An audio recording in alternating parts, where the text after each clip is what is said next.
Hello everyone, welcome to my class. In today's class, we are going to look at the supernatural elements of Shakespeare, which is an important topic in general Shakespeare. Before getting into the class, I request you to like and subscribe my channel for more such videos. In the first place, let us go with the definition for supernatural. So, what is supernatural?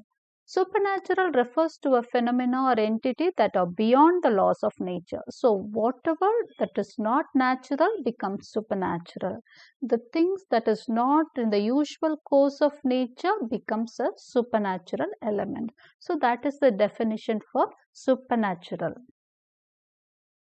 Accordingly, in Shakespearean plays, we could see Shakespeare giving a free play to supernatural elements, since the Elizabethan audience loved to see supernatural elements on stage.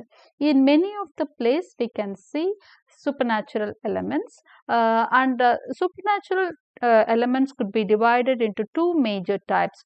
One is subjective and the other is objective. Subjective means if only one person could see a supernatural element, it becomes a subjective supernatural element. If more than one person could see a supernatural element, then it becomes an objective supernatural element. It can be subdivided into positive elements and negative elements. The supernatural elements can be either positive or negative. In romantic comedies, we can see the positive side of supernatural elements such as fairies, angels, good spirits, elves, etc. In the tragedies, we can see the negative elements of supernatural negative side of supernatural elements such as the ghosts, witches, omens, etc. Now we will look at the positive side of supernatural elements. So here we have two plays in which we see the positive side of supernatural elements. One is A Midsummer Night's Dream and the next one is The Tempest.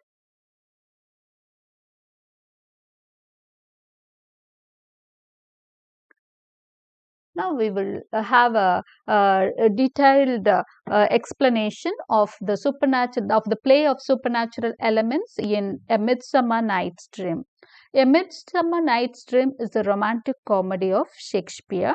In this play, we see a free play of supernatural elements. Here, there is a forest, a beautiful forest, where the important characters of the play enter for some purpose, and they come into the control of the king and queen of fairies. That is a fairyland, and they come under the control of the king and queen of fairies, who are Oberon and Titania. So the king of the fairies is Oberon, the queen of fairies is Titania. Now they have a servile spirit, and it is a very mischievous spirit, and the name of the spirit is Puck. It is also called as Robin Goodfellow. The name is Robin Goodfellow, and it is called as Puck by Oberon and Titania. It is a very playful, mischievous and topsy-turvy spirit that creates much of the play's fun atmosphere. Almost every character in the play is affected by the playfulness and mischievousness of Puck. There is a flower by the name Love in Idleness. It is introduced in the play, and that the juice of the play is, if the juice of the play is anointed into the eyes of someone, he would fall in love with the next person he wakes up and see. In one case, Titania falls in love with the ass-headed bottom, as she is anointed with the juice of love and idleness. Oberon actually plans for everything. Oberon is angry with his wife Titania, and he orders Puck to do this. Puck anoints the juice of love and idleness flower into the eyes of Titania while she is sleeping. When she wakes up, she sees the ass-headed bottom on the way, and she falls headlong in love with him. And this creates quite a good comedy in the play. Moreover, both the heroes are anointed with the juice and they fall in love with the character called Helena, and that too creates much fun in the play. Finally, Puck, who has created all the problems, solves all the issues too. So, this play is fully under the play revolves under supernatural elements, but all positive side of supernatural elements. The next play that we can discuss that is having positive side of supernatural elements is the Tempest. This is also a great play of Shakespeare, and this is one of the dramatic romances, one of the last plays of Shakespeare. Here we see the protagonist as Prospero. He is a magician. Since he is a magician, so magic is also something that is beyond nature. So we can conclude that Prospero is his magical deeds is also his magical deeds also comes under the category supernatural elements. He creates a mock tempest in the sea, and all the things come under his control. He wants to revenge on his brother, and he creates the tempest. He comes into a Prospero earlier in the play gets into an uninhabited island with his little daughter Miranda. That is an uninhabited island. So he happens to find Ariel in a cloven pine. He is locked in a cloven pine, and that was done to Ariel by Sycorax. Now Sycorax is no more. She is Caliban's mother, and she is long dead. But Ariel is locked in cloven pine. Prospero now frees Ariel, and Ariel now becomes the servile spirit to Prospero. So, this Ariel is also a very good spirit. It does all the commands of Prospero with all humility, and it is a very good spirit.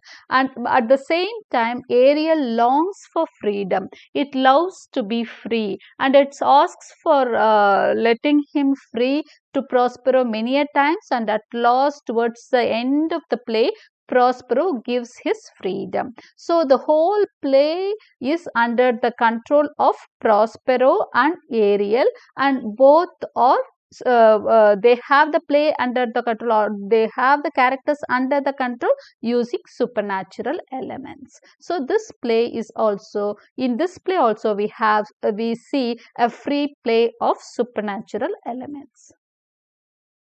So these two are comedies. We have seen the positive side of supernatural elements. Now we shall look at the negative side of supernatural elements in the tragedies. I have listed out the three plays in which we can see a free play of supernatural elements. The negative side of supernatural elements: Macbeth, Hamlet, and Julius Caesar. In the first place, we shall look at Macbeth. Macbeth is one of the greatest tragedies of Shakespeare. So we all know, I hope you all have come across the term the three witches. The three witches of Macbeth are very famous. So these three witches are objective elements, negative elements. They induce Macbeth to become the king of Scotland, and that is why he plans to kill King Duncan. So all these elements, we call them negative elements because they are not doing any good here. So the three witches are objective. At the same time, they are objective spirits. Again, we happen to come across a subjective element too, that is Banquo's ghost in one scene, in the banquet scene. Banquo's ghost appears in the banquet scene of Macbeth. In this scene, actually, Macbeth knows pretty well that Banquo has been murdered. Now he sees Banquo sitting in the chair allotted to him.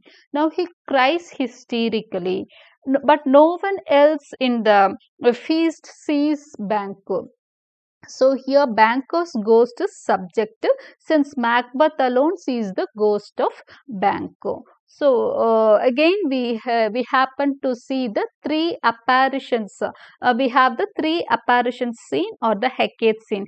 Hecate is the leader for the three witches and all the other negative elements in the play. Hecate is the name of the leading spirit, or the spirit that is the leader to all the negative elements in the play. Right, it has under control the three witches, and moreover it gives a show before Macbeth, who comes to the forest to know about his future. The three apparitions are created before Macbeth to show how his future would be, and all these negative elements only induces the negative elements in Macbeth. So these are considered to be the negative side of the supernatural elements. In Hamlet also we see a ghost. Hamlet is the name of the protagonist of the play. He is the prince of Hamlet. At the same time, we also come to know that his father, who ruled the country before, was old Hamlet or King Hamlet. He was killed by his own brother and he has usurped his kingdom. Now, Prince Hamlet comes to know that his father was murdered by his own uncle, by the ghost of old Hamlet.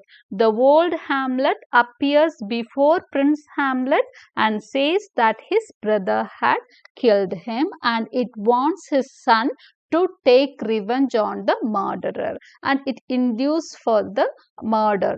So here too we see that the supernatural element is negative, since it is inducing murder. It wants its son to take revenge, but finally Claudius kills Hamlet even before Hamlet could kill Claudius. All the characters die, though Claudius die in the end. Beforehand, he kills Hamlet. So in this play, we see a free play of supernatural element, the negative side of supernatural elements. Then we have Julius Caesar. In Julius Caesar, we see a different kind of supernatural element. So in the definition we saw that anything that is away from nature is supernatural. Accordingly, here we see some predictions. So the soothsayer warns against the Ides of March in the first act itself. He would say to Julius Caesar, beware of the Ides of March. Ides means the middle of any month. Okay, so he would ask him to beware of the Ides of March, and accordingly he would be killed on the day of the Ides of March. And on the day of his murder, the day before of his murder, strange mysterious sights would appear on the sky. Moreover, they would say that the graveyards opened and the lions walked in the street. And moreover, we also come across the dream of California, in which she would have seen her husband being killed and the murderers dipping their arms in the blood of Julius Caesar. We also come across many omens in the play. The supernatural storm which Casca witnesses increases the horror of the assassination of Caesar. We also see the ghost of Caesar before the war begins. It is seen by Brutus twice. So we see a free play of supernatural elements in the play Julius Caesar, and this is to a tragedy. So in all the tragedies, we see the negative side of supernatural elements. I hope you understood. So we have seen the positive side of supernatural elements in the comedies and the negative side of supernatural elements in the tragedies. So the two comedies in which we saw the supernatural elements were Tempest and Midsummer Night's Dream, and the three tragedies in which we saw the Negative elements were Macbeth, Hamlet, and Julius Caesar. So, with this, we have come to the close of this topic. I hope you liked the slides and the explanation. Like and subscribe my channel for more such videos. Thank you.